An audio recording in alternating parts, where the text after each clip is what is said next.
এগুলো কি বানাও? এখন আমি বানাচ্ছি কফি।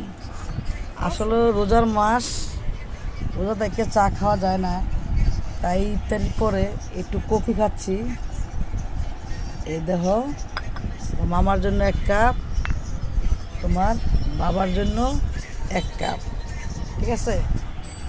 আর আমি রাখলাম এই গ্লাসে, আমি খাবো এই মাটির কাপে।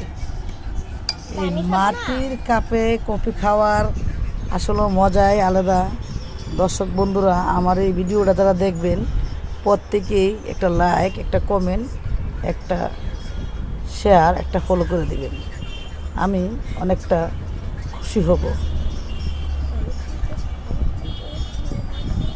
মা, আমি খাবো না। তুমি ছোট মানুষ, তোমার চা খাওয়া লাগবে না। চা বড় মানুষেরা খায়, বুঝতে পারছো? এই চাটা